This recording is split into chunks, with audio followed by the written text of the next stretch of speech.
दोस्तों नमस्कार, स्वागत है आपका आपके अपने चैनल सोनू मिश्रा मैथमेटिक्स में। तो चलिए आज के वीडियो में रेशियो का एक बहुत ही बेहतरीन सवाल मैं आपको सिखलाने जा रहा हूं। तो लगातार बने रहिएगा, अच्छे से सीखिएगा और क्वेश्चन समझ में आ जाए तो निश्चित रूप से कमेंट करके बताइएगा। देखिए सवाल क्या कहता है। कहता है ए के वेतन का 2 गुना बी के वेतन के 5 गुने के बराबर है और बी के वेतन का 4 गुना सी के वेतन के 2 गुने के बराबर है। यदि सी का वेतन 1600 है तो ए का वेतन क्या है।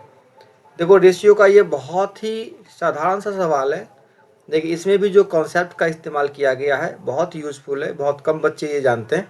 अगर आप नहीं जानते हो तो निश्चित रूप से पूरा वीडियो देखिएगा, अच्छे से सीखिएगा।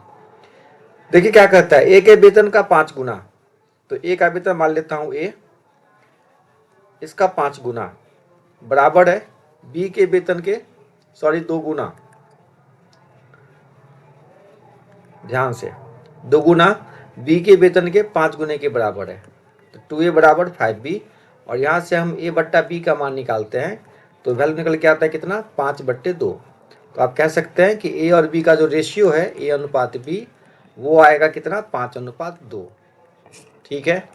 दूसरी बात, b के वेतन का 4 गुना c के वेतन के 2 गुने के बराबर है। अब चलिए यहाँ दूसरे कॉन्सेप्ट की तरफ। तो b के वेतन का 4 गुना 4b बराबर सी के वेतन के 2 गुने मतलब 2c।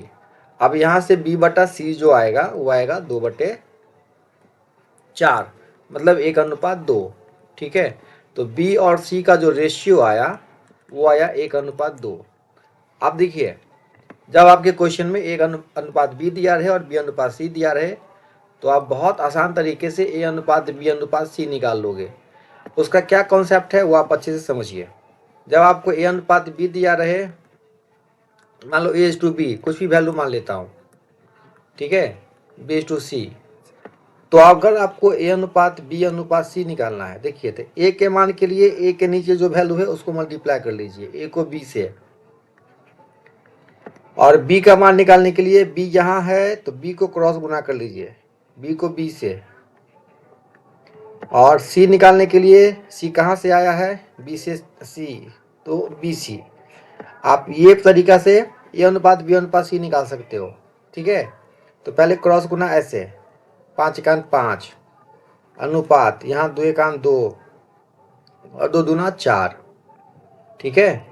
तो 5:2:4 निकल गया ए बी सी का अनुपात। अब देखिए वैल्यू किसका दे रखा है, ए सी का वेतन दे रखा है तो सी बराबर कितना, 4, तो 4 यूनिट दे रखा है कितना, 1600। एक यूनिट कितना हो जाएगा, 400। आपसे कितना यूनिट पूछ रहा है, ए का वेतन, ए का वेतन मतलब कितना, 5 यूनिट। तो 5 बराबर कितना हो जाएगा, 5 चौके 20, 2000। ये होगा जी आपका आंसर। देखिए बहुत साधारण सवाल है लेकिन फिर भी यहाँ आपको ये बहुत इंपॉर्टेंट कॉन्सेप्ट है, इसका ज़रूरत पड़ा। अब जो बच्चे ऐसे छोटे छोटे कॉन्सेप्ट से भागते हैं, नहीं सीखना चाहते हैं, तो उनको फिर सवाल लगाने में दिक्कतें आती है। उम्मीद करता हूँ ये कॉन्सेप्ट आपके समझ में निश्चित रूप से आ गया होगा और समझ में आने के बाद निश्चित रूप से मुझे आप कमेंट करिएगा। मिलते हैं फिर अगले वीडियो में, तब तक के लिए tata bye bye, see you.